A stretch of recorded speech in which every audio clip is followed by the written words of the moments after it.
My father, the late great Larry the lawyer, would go into court, and the attorneys that were against him in court, he would be very cordial with and friendly with, and he'd end up making friends with them. And they realized, hey, this is a super smart guy, and even though we're doing the same things, there's other things this guy can do that I can't do, or there's other things that just go, that where I know this is somebody I can trust and someone that is really smart.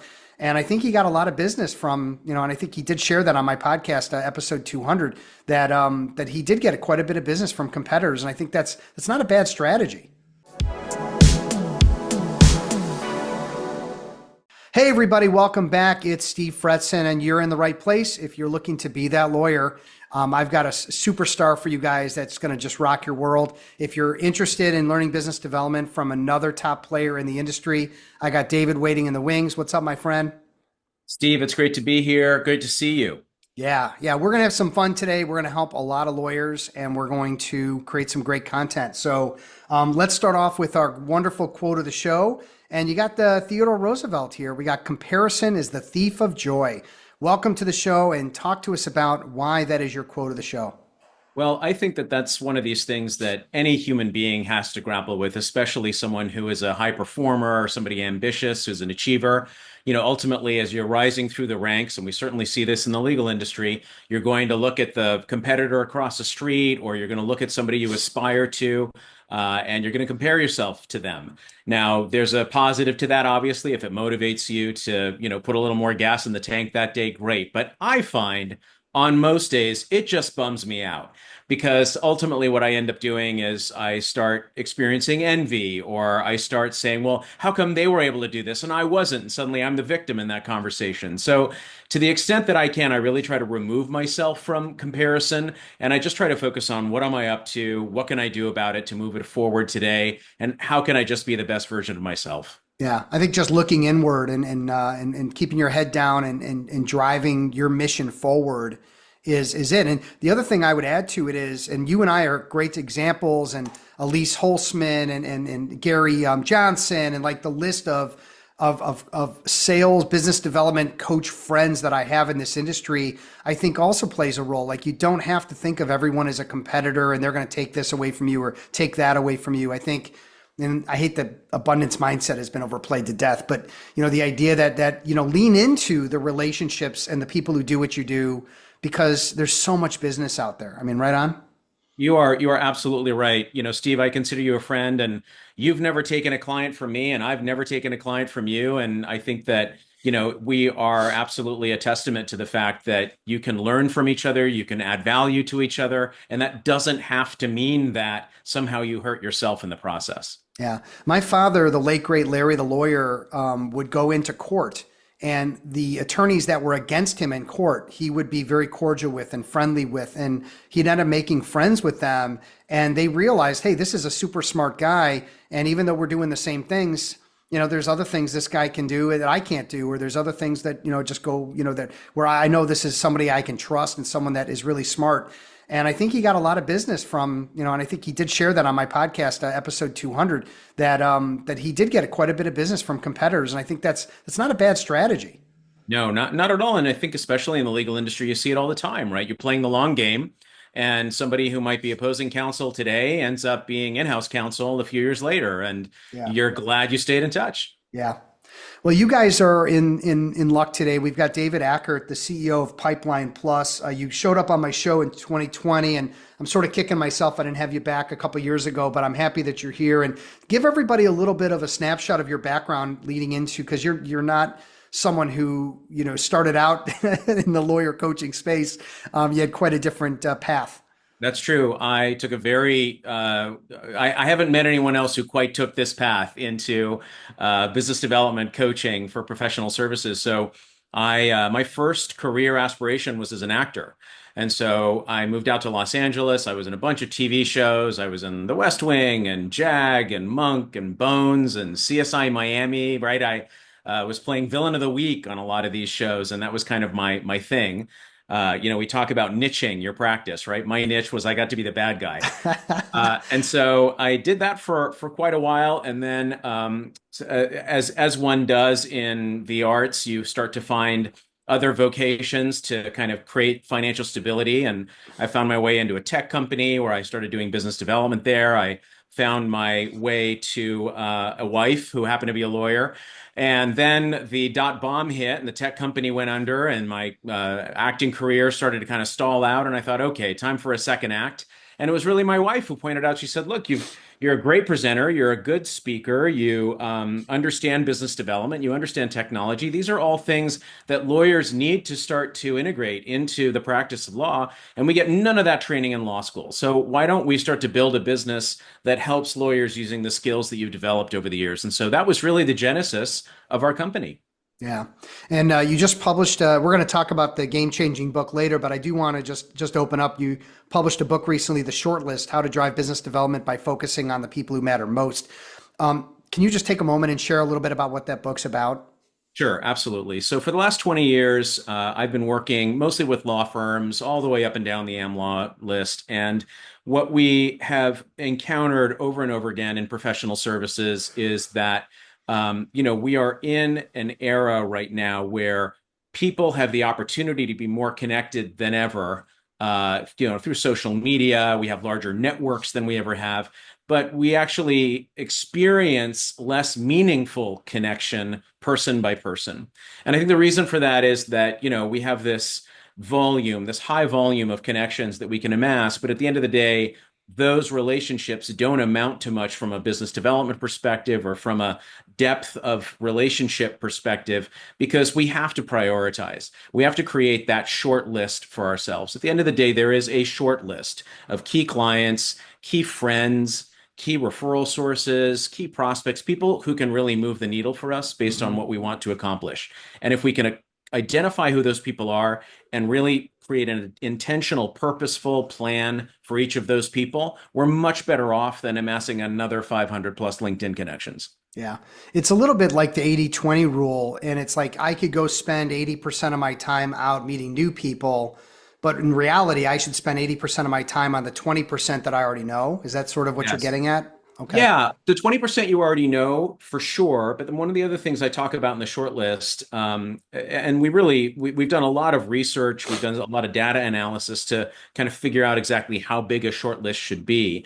And what we've discovered is that, yes, focus on the people you know, but also integrate about 5 to 10% of that list as people who are either targets, like, gosh, I really want to work with XYZ company. I don't know anybody there, so I'm going to add them to my short list and start coming up with ways to, get connected to them, either through my existing contacts or just outreach or whatever it might be. So it's not strictly people you already know. It's Okay. mostly people you know, a few people you want to get to know, and then the other group that should be included in your short list are dormant ties. These are the people who you used to be connected to 5 years ago. They were part of your orbit. And for whatever reason, you've fallen out of touch. Those relationships have a lot of untapped value in them, right? Because let's say, you're seeing someone who's a client or a friend and you just hung out with them 6 months ago. Well, that conversation is going to sound like this. Oh, how have you been over the last 6 months? Yeah, business as usual. There may be this one new opportunity we can talk about or this one new thing that's occurred that might be, interesting for us. But if I haven't talked to somebody in 5 years, oh my gosh, we went to college together, or we were at this other company together, this other firm together, whatever, and we've been completely out of touch. When I get back in touch with that person, the conversation sounds like, "Oh my gosh, we've launched this new portfolio of companies, and I've amassed all of these new connections and gotten. What do you do now? Oh my gosh, we have so many ways we could work together, right? There's this burst of value. So that's also part of what needs to be on your short list. But break that down a little bit further, because I think the tactical language of that reconnection is a very important thing that lawyers want to hear. It's been 5 years. I've completely lost touch and track of that contact. There's value in getting reconnected. They're now a GC at a major company they weren't before. I don't want to come across like, hey, now you're doing something great, and now I'm going to come back into your life. I don't want to approach it like that. What's the take on that? Yeah. I'm going to address what you're saying, but I want to speak to a pattern of thought that Okay. is so often proposed when this kind of situation comes up. The pattern of thought is, well, I don't want to, and then we paint the most ridiculous, offensive approach as the most likely way to proceed, right? I think anyone with common sense and empathy would never reach out to an old friend and say, now that you're the Well, no, GC, obviously that I I was just totally setting it up, but right. Yeah. I totally get what you're doing there. But the thing is that you're reflecting the thought that pops into everyone's head. They Right. always think worst case scenario first, and then they nix the idea because it sounds so bad in their head. And they never do it. And then they don't do it, Yeah. right? So we have to take a step back, right? And we have to say, okay, I'm a good human being. I'm an empathetic person. I actually do care about this person, but we fell out of touch for whatever. What is a reasonable way that I might reconnect with this person? You know, you're a GC, I want to do business with you is not a reasonable way. You would never say that. What would No. you most likely say? You might say something like, hey, we've been out of touch, and I was just thinking of you the other day. How have you been? It can be that simple, right? Yeah. It doesn't have to be strategic. You don't have to come up with a framework. Like, just be normal.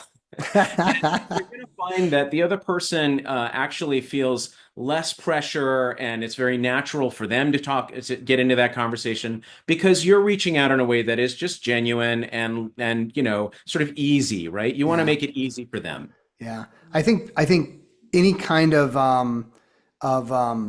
past experience, a past contact you have in common, or you were remembering you went to, a band together, a number of years ago, and you crossed my mind, you popped up on LinkedIn, maybe something that Anything like nostalgically that. brings Yeah. you back together is authentic and also softer, right? Than a direct, You're absolutely right, but I reach out. also don't want to make it too hard for folks. You don't even have to think about that band or whatever, because even Okay. that's Okay. fabricated. You can just be like, hey, you popped into my head and it's been a Mm, while. How have you been? yeah. That is fine, and you can use that with any dormant tie. Nice, nice. I love it. I love it. And I think that's an important thing because we get the analysis paralysis or the perfectionist lawyer who, would rather, come up with the perfect way versus having a good way.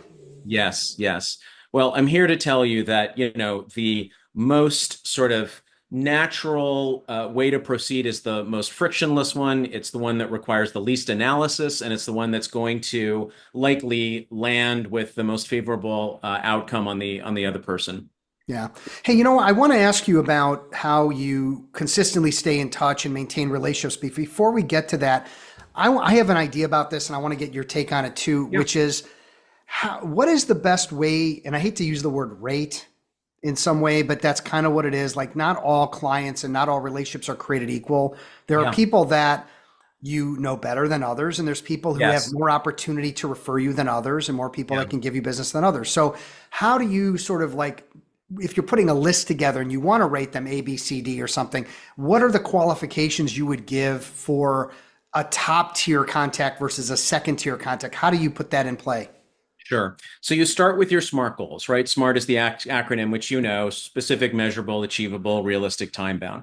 I say that because a lot of lawyers, when they think of their goals, their business development goals, it gets a little vague. They'll say, my goal is to grow my practice, or my goal is to be the go-to lawyer in this, whatever.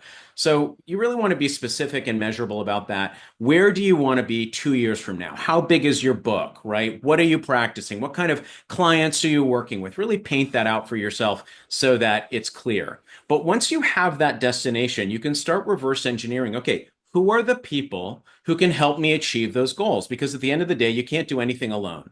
So once you start to think about, all right, well, I would need, obviously, if I want to be working with Fortune 500 clients, I need to have a few Fortune 500 clients. And so I should have some Fortune 500 prospects today, or at least people who can introduce me into those circles. I'm going to need to be affiliated with associations that afford repeated contact with those kinds of people. So what organizations can I start getting involved with today, right? So when you're reverse engineering those goals, it starts to help to give shape to the kinds of people who you want to put on your short list. Then the other thing that I would really recommend, and I talk about this in the book, is influence scoring. And the way influence scoring works is on a scale of 1 to 5, you place yourself in the middle at a 3. And the people who are a 4 have more influence than you at helping you get to whatever that SMART goal might be. So, for instance, if it's a Fortune 500 client, a 4 on a scale of 1 to 5 is someone who might know the GC, but is not the GC at a Fortune 500 client.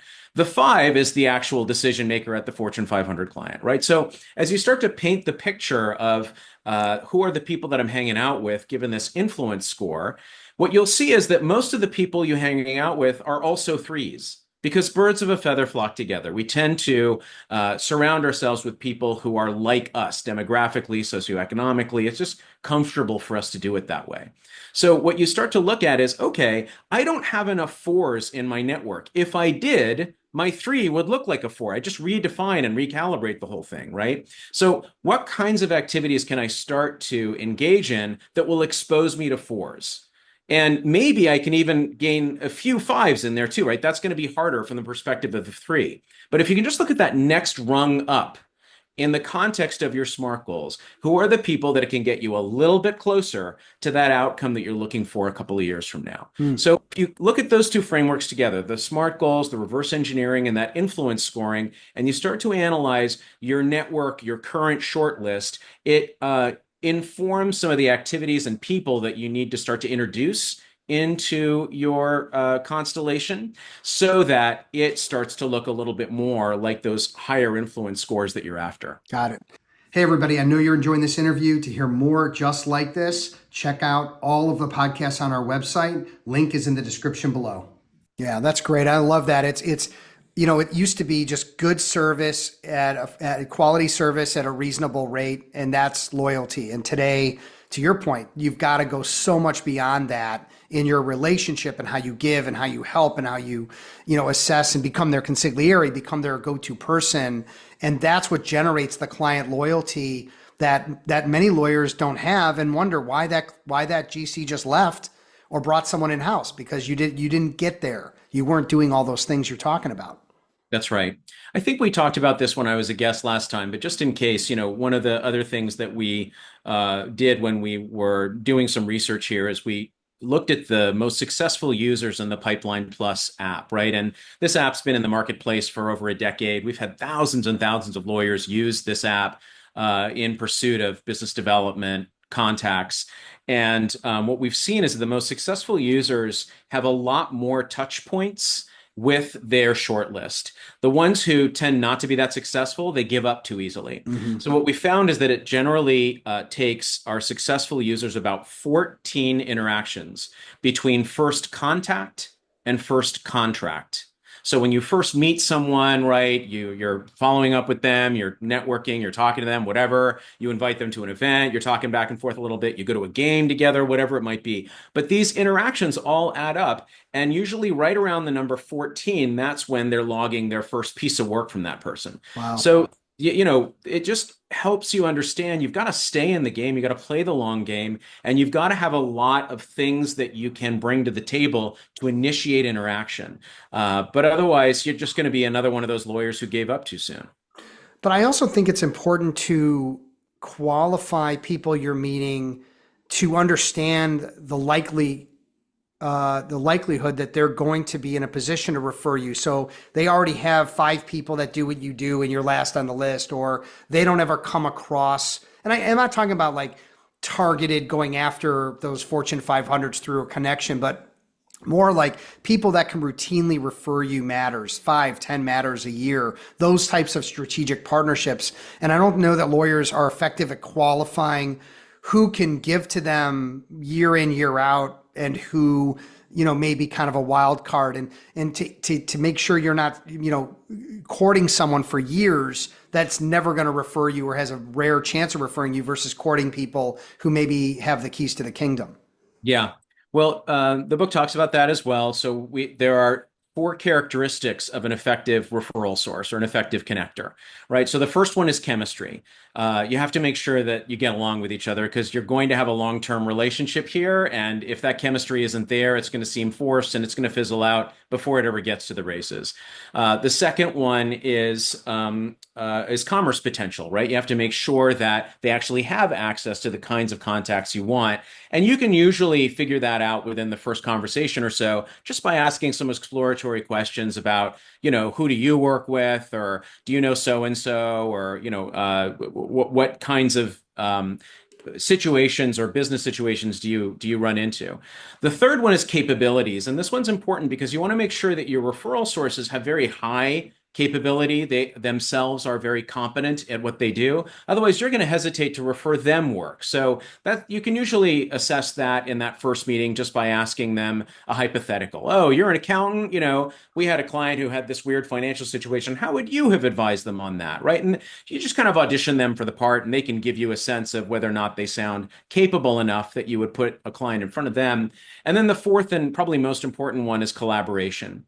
And this is, again, you want to make sure that you're talking to somebody who's a giver, not a taker, somebody who is going to refer 5 to 10 whatevers, not just wait for you to send them work and, expect you to be grateful that they did a good job for the client, right? And so you can usually assess that simply by giving them something like an introduction, or share an article with them and see how they respond. If they don't try to give you something back, you're probably looking at the makings of a taker. And you can assess all of that in the first meeting or so. You don't have to wait for 5 or 6, months or years before you take them off your list. But I don't think lawyers are very good at doing that. So in fact that you're sharing your 4Cs and giving that kind of information and some questions to ask and all that, I think that's super helpful. Hey everybody, I hope you're enjoying this fabulous interview. If you want to check out more about what Fretzin does every day to help you be that lawyer, confident, organized, and a skilled rainmaker, please check out our services page on our website. Just go to the website, check it out. I know you'll enjoy it. Thanks.